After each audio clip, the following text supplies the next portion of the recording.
Have you peered closely at the leaves of your prized rosebush, only to find a teeming colony of tiny green bugs? Perhaps you've noticed your tomato plants looking a bit sad and sticky, or a cloud of minuscule white insects taking flight whenever you brush past the foliage. You are certainly not alone in this struggle. This is a scene that plays out in countless gardens, big and small, every single year. The appearance of these common pests can feel like a personal affront, a tiny army, determined to undo all of your hard work and dedication. It can be disheartening to see your vibrant, healthy plants suddenly showing signs of weakness, their leaves yellowing or curling at the edges, their growth stunted. Many gardeners, when faced with this invasion, immediately think of harsh chemical solutions. We see them lining the shelves of garden centers, promising total annihilation of any and all pests. However, the thought of spraying potentially toxic substances on the plants that will eventually grace our dinner tables, or in the spaces where our children and pets play, is a cause for considerable concern. To effectively combat an enemy, you must first know who they are and understand the damage they can inflict. In the garden, our primary adversaries are often small, soft-bodied insects that reproduce with astonishing speed. First on our list are aphids, those tiny, pear-shaped bugs that can be green, black, pink, or yellow. They typically gather in dense clusters on the tender new growth of plants, on the undersides of leaves and around flower buds. Using their sharp, needle-like mouthparts, they pierce the plant's tissues and suck out the nutrient-rich sap, which is the very lifeblood of the plant. This relentless feeding weakens the plant, causing leaves to curl, yellow and drop prematurely, and can stun its overall growth, reducing flower and fruit production. Next we have the whiteflies. As their name suggests, these are tiny, moth-like insects with powdery white wings. They are often found in great numbers congregating on the undersides of leaves. When a plant infested with whiteflies is disturbed, a characteristic cloud of tiny white insects will fly up before quickly settling back down. Like aphids, they are sapsuckers, and a heavy infestation can lead to a significant loss of plant vigor, resulting in yellowing leaves and a generally sickly appearance. Both aphids and whiteflies also excrete a sticky, sugary substance known as honeydew. This residue coats the leaves and stems, making the plant feel tacky to the touch and creating a whole new set of problems for the already beleaguered plant. The sticky honeydew is a powerful attractant for other garden inhabitants, most notably ants. They farm the aphids and mealybugs, protecting them from natural predators like ladybugs and lacewings in exchange for a constant supply of sweet honeydew.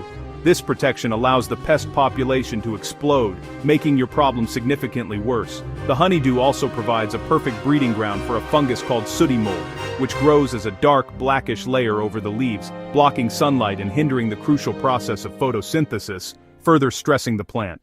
Now that we understand the culprits, it is time to arm ourselves. There is no need for a complex chemical arsenal. Our weapon of choice is a simple, homemade spray that is surprisingly effective against these soft-bodied pests. The beauty of this recipe lies in its accessibility. The ingredients are common, inexpensive household items. You can whip up a batch whenever you need it. This spray works on a physical level, rather than a chemical one. Here is the proven recipe for your all-purpose pest control spray. For one batch, you will need the following exact measurements.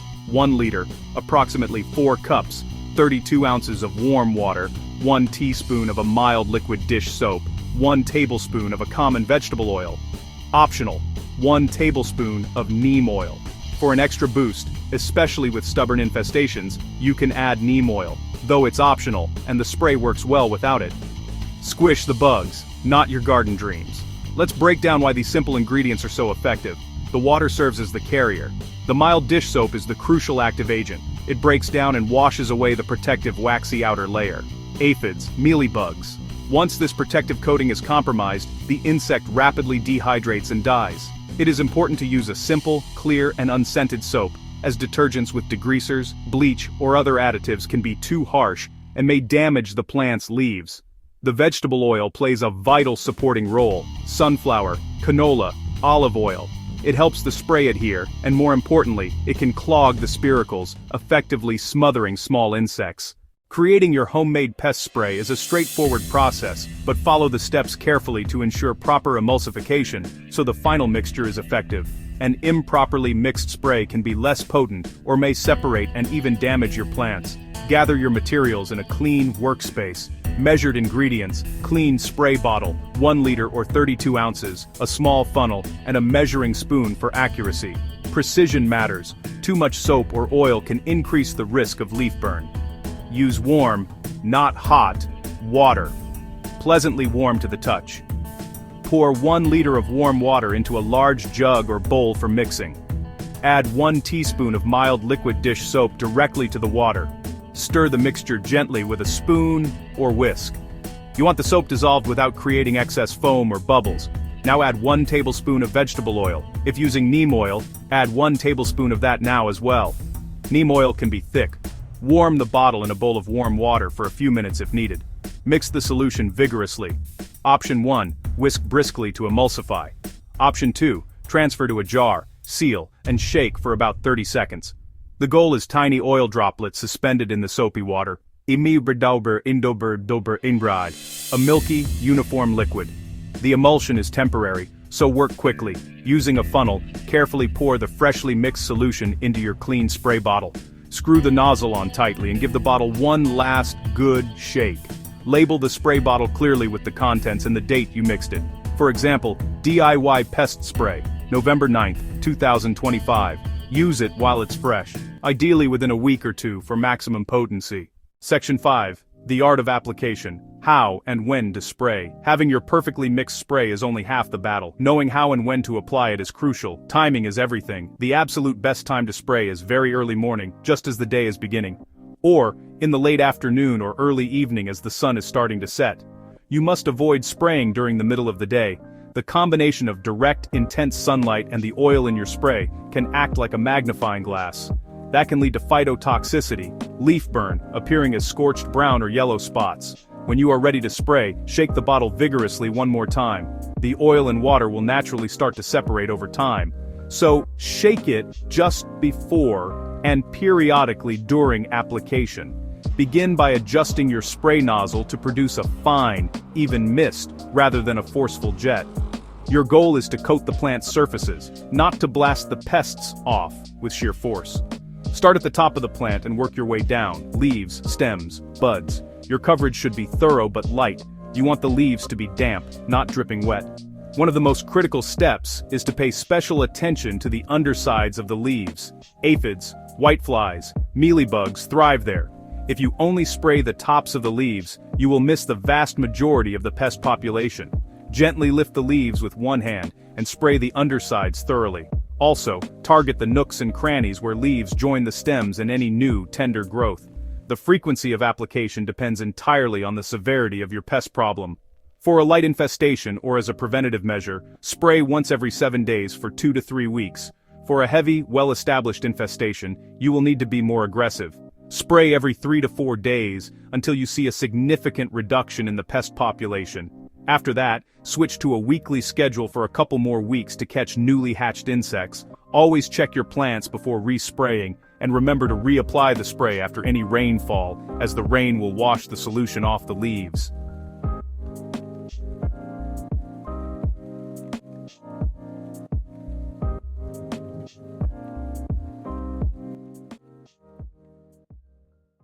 Section 6. Safety first. Protecting your plants and yourself.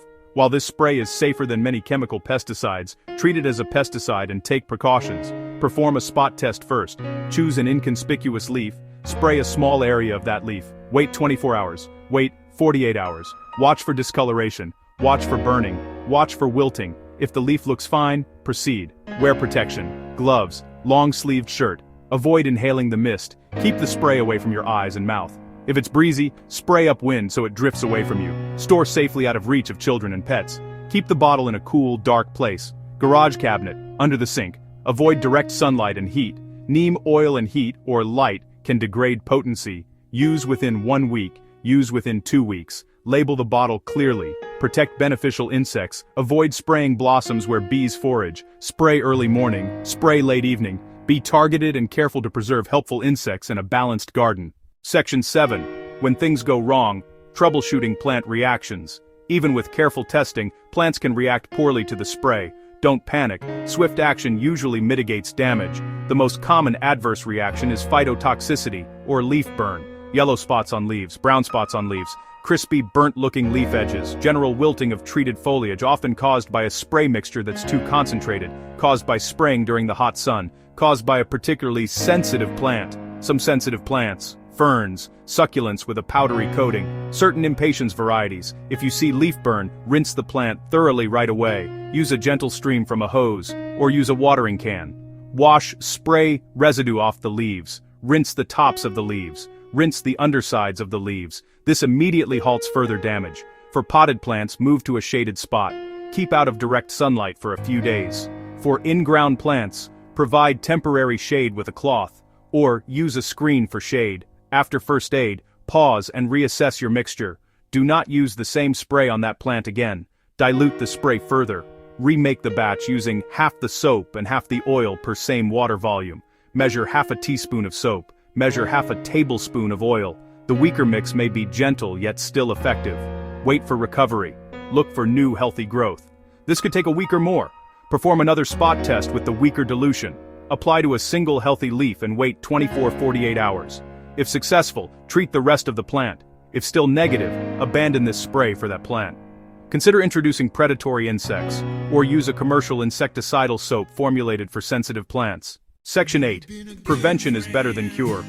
Keeping pests at bay. While having an effective spray is an invaluable tool, the ultimate goal is a garden that's naturally resilient and less inviting to pests.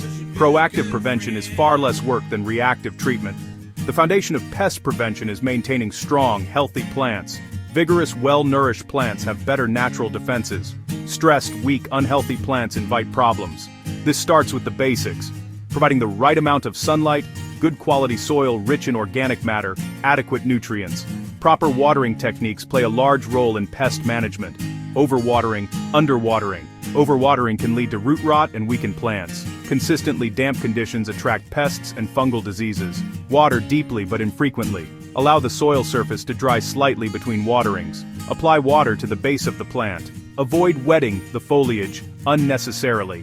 Damp leaves encourage fungal spores. Damp leaves also encourage some insects. Good garden hygiene is another powerful preventative measure.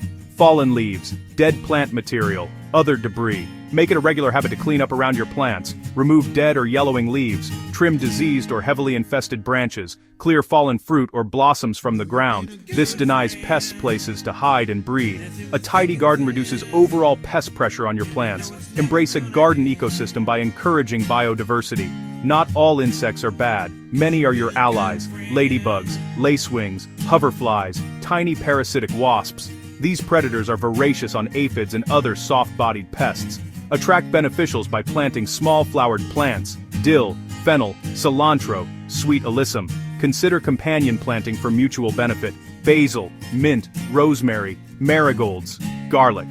Plant aromatic herbs near tomatoes, and marigolds or garlic among vegetables to repel pests. Section 9. Conclusion. Reclaiming your green paradise. The battle against garden pests does not have to be frustrating, expensive, or toxic. As we have seen, you hold the power to defend your plants with a simple solution from everyday kitchen staples. The sight of aphids, whiteflies, mealybugs need not be a cause for despair. Armed with your homemade soap and your oil spray, you have a first line of defense that is effective, economical, and gentler on the environment than chemical pesticides. Sometimes the simplest solutions, rooted in how nature works, are the most elegant and powerful. Remember the key principles. Mix your ingredients carefully, test on a small patch first, apply the spray during the cool hours, pay attention to the undersides of leaves, and keep a consistent application schedule until it's under control. This isn't a magic bullet, but combined with preventative practices and beneficial insects, it can transform your garden's vitality. Work with nature, not against it. Adopt a hands-on observant approach. Become more than a planter. Become a caretaker. Learn the subtle signs your plants give you, spot trouble early, and respond thoughtfully and gently. Your garden can and will thrive, becoming a balanced, resilient ecosystem. Next time you see those unwelcome tiny guests, don't reach for harsh chemicals. Walk back to your kitchen with confidence. Mix a batch of your simple, powerful spray. Take back control of your garden. Watch your plants recover, green and unblemished, and feel the satisfaction of solving it yourself. Safe for your plants, safe for your family, safe for the little patch of earth you tend. Your green paradise is yours to protect. Now you have one of the best tools to do it.